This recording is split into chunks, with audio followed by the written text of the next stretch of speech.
All right, up next we have Taurus rising and sun. So this Scorpio new moon that's happening on the 13th is going to take place in your 7th house of relationships and contracts.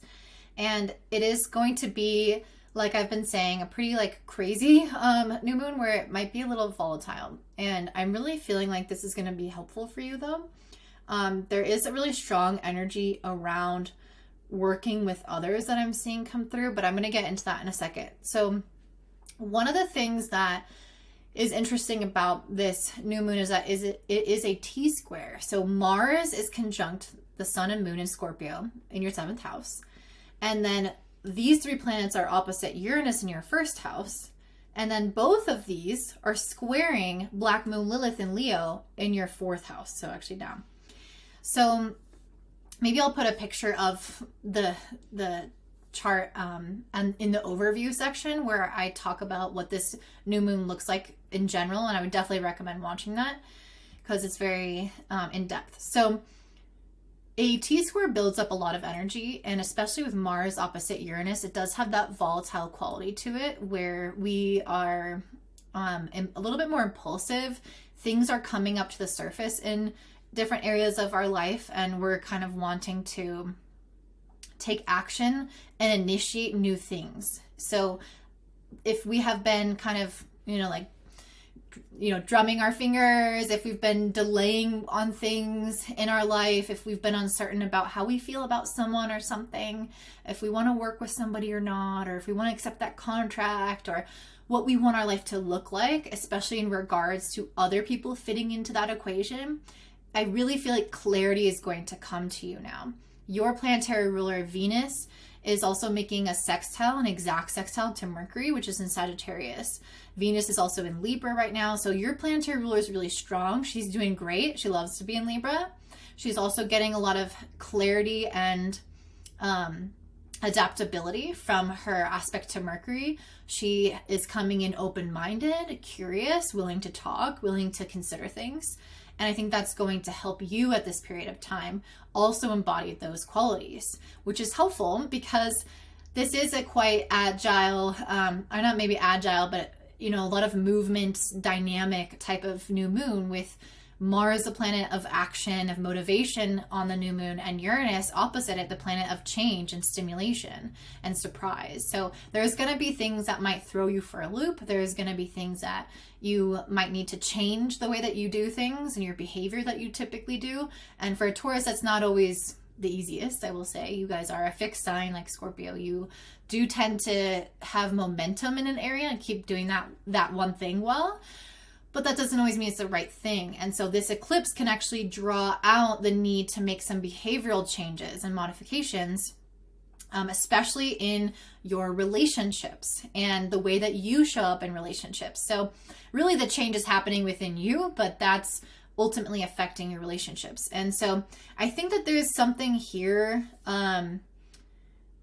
around work and relationships because I pulled so many pentacle cards. So it doesn't feel like it's just about people and your interactions with them. It really feels like either how you balance your relationships with work or how you work with people. So it's like these areas of life are both being affected essentially.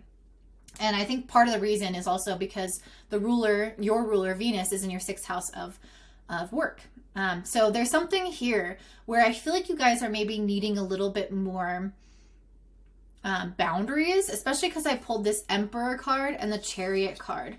So I feel like you guys probably have a lot going on. You're probably very busy. And this Emperor card is somebody who is a leader. It's somebody who is the person who decides things. They're kind of the authority, and people turn to them and they ask them, like, what should I do? Where should I go? How should this be?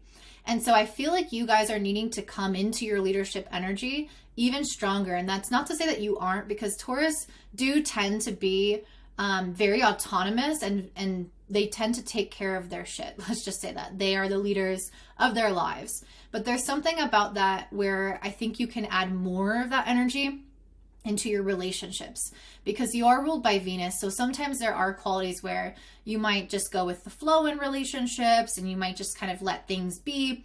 And this new moon is really about getting very, very clear on what we want and being honest and truthful with ourselves and others, and using our willpower, because Mars is involved, to direct the energy towards that goal or that aim. For you, this does involve people. So that means if you want to work with somebody, for example, you might set things up in a way where you either get them to initiate working with you or you initiate working with them. I don't know, there's so many things that it could be, but in general, in your relationships, there needs to be clarity and openness and a conversation about what you're wanting and how other people can be involved. And again, I feel like you are the one making the decisions here because of the cards, even though Mars is in the 7th house, and often that can indicate action on behalf of your partner.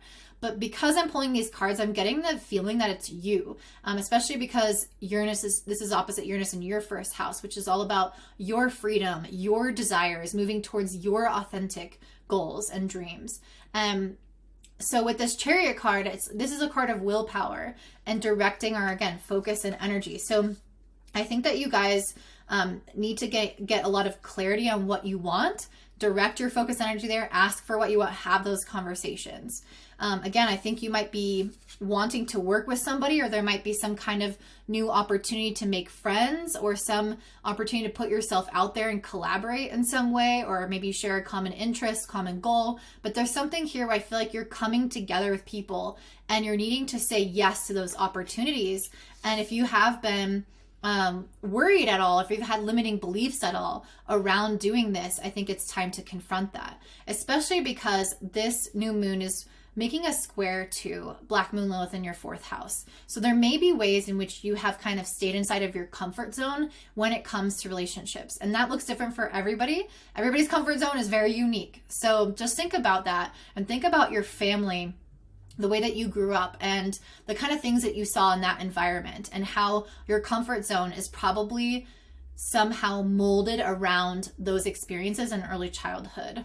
So for example, let's say your parents got divorced from a young age. Well, maybe for you, your comfort zone is not being super close and relying on other people because you saw how relationships break down. So your comfort zone is actually to remain a little bit detached, more autonomous. And you're like, I don't really want to work with somebody. I don't want to put any kind of like risk in there, I don't want to depend on somebody. I don't want to feel like I'm taking any kind of emotional or material risk by working with somebody. So you might always be a little bit detached, and you're having to confront that now. You're having to confront ways in which you have kind of, again, stayed in your comfort zone, stayed in your box when it comes to connecting with others or working with others in some kind of capacity.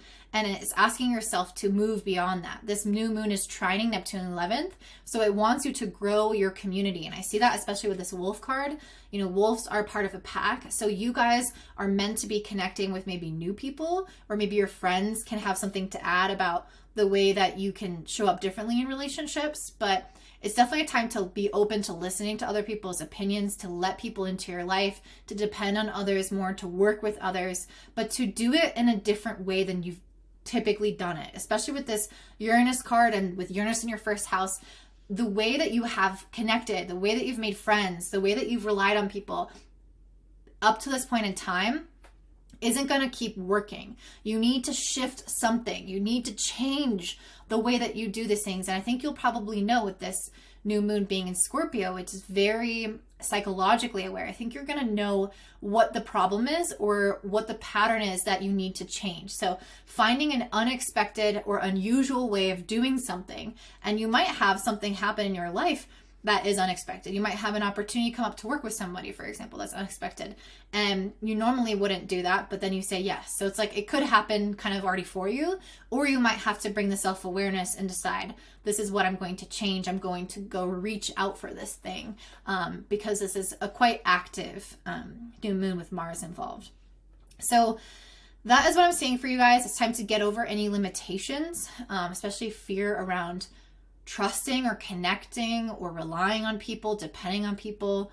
And it's time to open up to the power of groups, of kinship and friendship and the support that that can offer, or a new relationship, for example. This is a new moon. It's trying to set a seed for a new beginning for you in your life. And there's a new way to relate to people that you haven't before. So that's what I'm seeing for you, Taurus. If this resonates, I would love to hear it down below in the comments. Don't forget to like, subscribe, and share with your friends. If you want a 2024 forecast, I am offering them down below.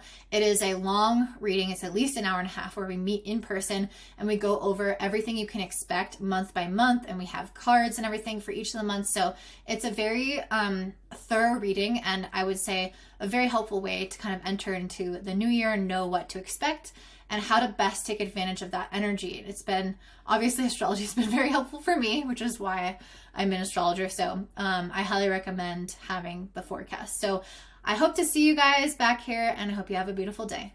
Bye.